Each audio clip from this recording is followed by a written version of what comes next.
Don't know how much this is fact and how much this is assumption.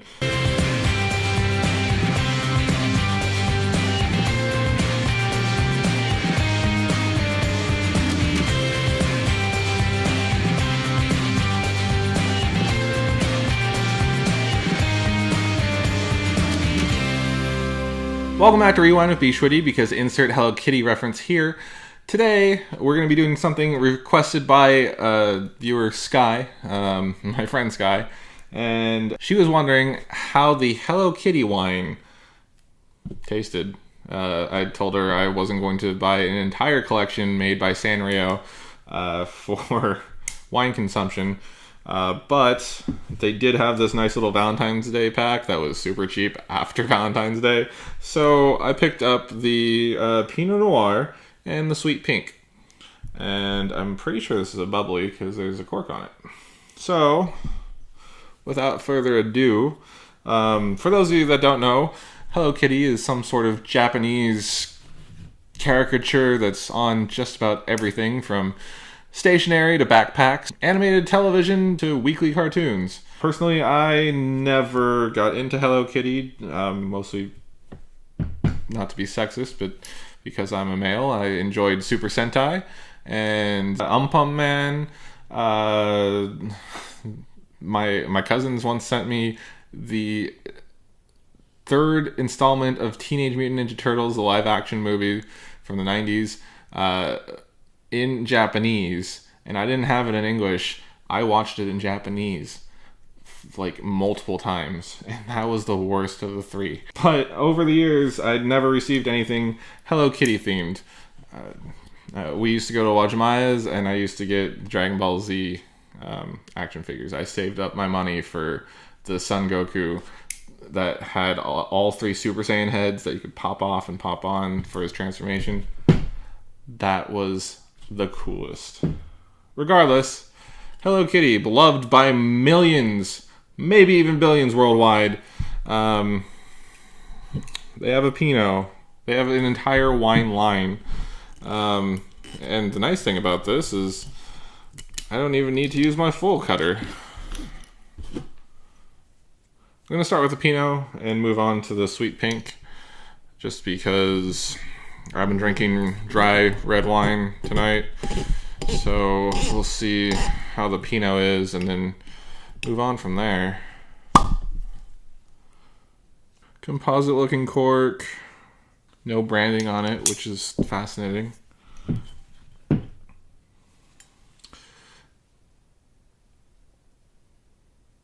Now this is a 2014 Pinot Noir from Provincia di Pavia. I'm pretty sure these are Italian. Hello Kitty's Japanese though, right? Right?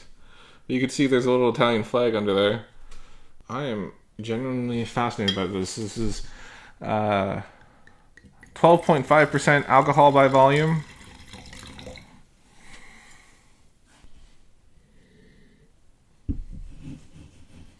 Let's see what they have to say about their... let me taste it first. Cheers.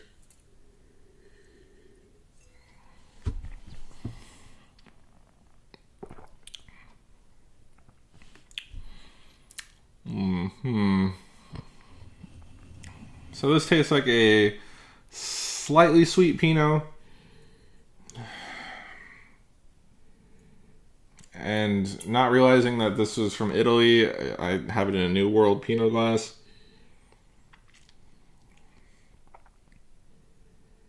So it doesn't, I don't know. The nose doesn't really capture much.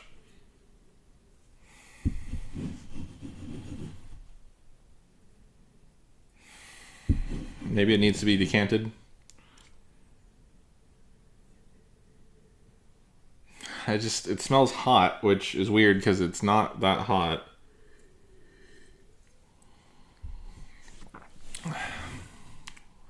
Yeah, there's a sweetness to it. Like it's not bone dry.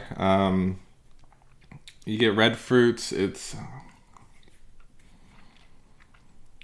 I'm not familiar with Italian Pinot Noir, to be honest. I don't know if this is their style. Let's read what they have on the back. Our Pinot Noir is harvested by hand, selected from vineyards in our hill, Bourgogne, that captures the best of the Oltrepo Pavese's unique terroir. The body of this wine is fresh elegant. The senses will be captured for delicate perfumes of black cherry, strawberry flavors, and raspberry that lightly dance upon the palate. Suggested serving temperature is 16 to 18 degrees centigrade. Beautifully balanced with vibrant acidity, it's the ideal complement for earthy mushrooms, grilled salmon, game dishes, lamb, cheese, and poultry. I don't know how to feel about this wine, to be honest. I can see the pairings.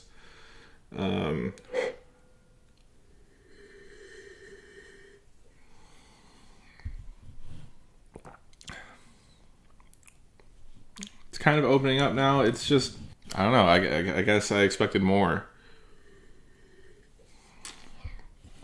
There's no real wood characteristics to it, which is, I guess, it's fine for a Pinot. It's light, but that little bit of residual sugar is a little bit cloying. I'm sure the average wine drinker would appreciate this bottle, maybe, possibly. If you're drinking supermarket stuff, this probably is better than what you're drinking. To some degree of wine snobbishness that I may admit to having, this isn't for me. So, let's move on to the Hello Kitty Sweet Pink. This is a Vino Spumante di Qualità, a quality sparkling wine. Rosé, it's a demi-sec and it's a non-vintage.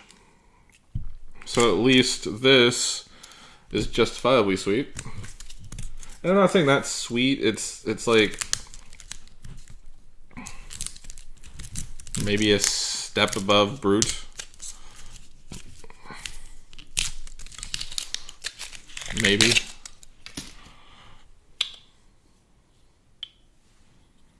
One, two, 3, 4, 5, 6. That still works. Now, if you've forgotten how to open sparkling wine, I'm going to put a title card right above my head so that you know how to do it. Because we've gone over that in Wine Basics. This is actually perfect. In the last month, since I had that sparkling rosé from Italy for one of the pairings, I think it was the Girl Scout cookie pairing tagalongs. I've been enjoying sparkling pink rosé, although drier than demi-sec, if I'm being honest. But ugh. Well, it's effervescent. It smells like sugar on the nose. If I'm being honest, it almost smells like it smells sweet, but it's supposed to smell like that. But it almost smells like a bad yeast strain. I don't know how they make this. I don't know how they do their sparkling fermentation. No, that's just disappointing. It smells moldy. Again, it is a demi-sec. I like a little bit drier wines. Even in my sparkling rosés, I prefer something closer to a brut. Sweet Pink is a fine sparkling rosé wine with delicate pink color, perlage, fine and persistent, elegant smell flowers, smooth with almond reminiscent. Oh, that's what it is. It smells like I don't know if you've ever had a sparkling almond wine. I used to really like it when I first started out, but then you can't have more than a glass, and it's kind of around a demi-sec, and it's it gets a bit sweet. That's just unfortunate. All right, so I tried out 2 of their wines, Skye. I'm not going to try out the rest because based off these 2, I would recommend passing. Unless you really, really, really love Hello Kitty. Please comment, share, like, and subscribe. And you can find me on the socials. I'm most active on Instagram, but also do some Twitter.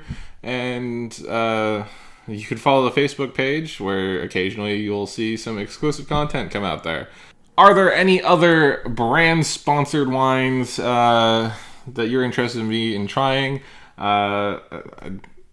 Game of Thrones has been thrown out there. I'm going to wait until I finish the series and, first watch the series. And other than that, any other brand-sponsored wines that you'd be interested in seeing me try and that aren't an arm and a leg, let me know in the comments below. This has been Rewind. Thank you for watching. My name is bschwitty, and I will catch you next time.